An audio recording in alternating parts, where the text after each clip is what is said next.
I was at the national convention this January, and a good friend of mine, Patrick Steenberg, who we've traveled together before, was going to be a part of this trip, the Military Appreciation Partnership trip, and said that there might be a chance that I could go.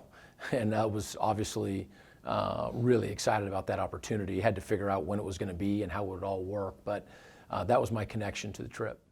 Yeah, it means a lot. I think more so probably for the guys on our team. You know, when we went to Germany and Austria, went to Panama, went to Africa, it was, we were hopefully doing some good things while we were in those countries and promoting football and helping and whatnot. But it was really for the experience, you know, of our guys. I mean, so many have not been, you know, out of the country or to a developing country before. You know, I have not served in the military. My father served in the United States Navy. And so I've always, as a football coach, you know, you're always reading books and thinking of all the analogous ways that the two, you know, work together or work similarly. And but I'd never really spent significant time, you know, with the military, in the military. So this was a first for me, but it was phenomenal. I mean, I learned so much, and you always have somewhat of an appreciation for what people are doing. You know, conscientiously, you know that people are in another country protecting and providing freedom. But honestly, this took it to a whole nother level for me. You know, I got to meet the people who were away from their families and who were, you know, people who had been in harm's way, doing that, you know, for our freedom, and so that we can live where we live and how we live. And it hit me deep, this trip. Yeah, so it's, I'll pronounce it correctly, but Landstuhl is one of the largest, you know, military hospitals that we have, and it's on the Ramstein Air Force Base there in Germany. And essentially all of the major traumatic injuries that happen in Africa and the Middle East would come through this hospital.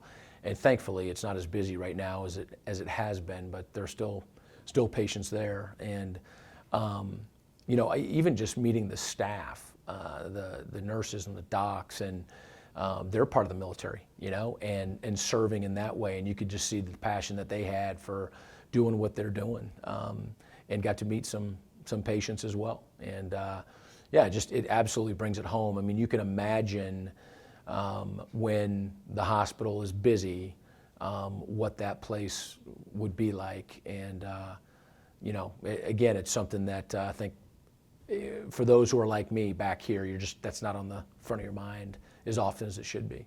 Went from Germany to Djibouti. No, from Germany to Bahrain. Okay. And we were in the C-17, and so I got to be in the cockpit for a couple landings and takeoffs, which was awesome. And just getting to know the flight crew. You know, a young group, very talented group, and obviously very, very good at what they do. But some neat conversations with them. But when you're in the C-17, there are a couple like porthole windows in the front, but otherwise you're in this gigantic cargo plane, and you know, after however many hours, you know, you start hitting the ground, but otherwise you don't know where you are. But a pretty neat experience. Oh, it's crazy. In all four places, in Germany, in Bahrain, Djibouti, and in Italy, I ran into Eastern Michigan folks in the military. Guys who had gone to school here, or had a parent gone here, or had been to football games. I mean, it was super exciting in that way. And just, you know, what we'd do a lot of meet and greets and sign autographs. And we had combines and a 7-on-7 tournament when we were in Djibouti on the base. And, you know, just a little bit of take your mind off what's going on. And they often talk about how life in the military can be like Groundhog Day, you know, where they're doing the same sort of routine, you know, every day, and hopefully we were a little break in the action.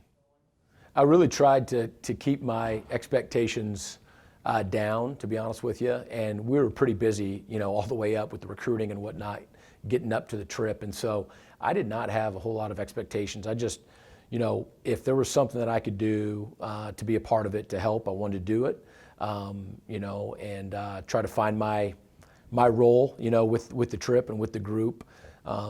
But so even though I didn't have expectations, it was just a phenomenal experience for me. I learned so much. You know, one of the things that I'm going to take back for the team is the sense of team. I probably, you know, I don't want to over exaggerate, but somewhere about 2,000 troops that we probably, had shook hands with and whatnot, and some family members and whatnot. And asked almost everybody, where you're from, and all over the states, of course, and then, what do you do? And I'd say probably less than 10 people in those 6 days, and 6 different bases on 4 different, countries, told me they did the same thing.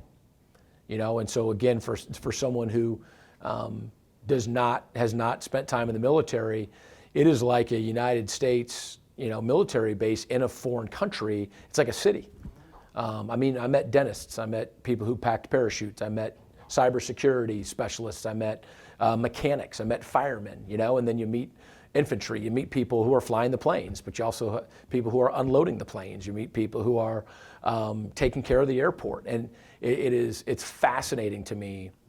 They're all in their military camo and whatnot, and whether they're Army, Air Force, Navy, and Marines, and everybody has a job, and they take pride in their job. And for us to have this, incredible military force, it was fascinating to me how many people it took doing their job, which may not directly have anything to do with the actual fighting on a front line, so to speak, but it takes everybody. And so the appreciation, is for all the people who serve, and there are civilians over there as well, who are serving, who are not officially in the military, but are working to help our military to make things better. And I have a massive appreciation now for how everybody works together and for the sacrifice that they're making.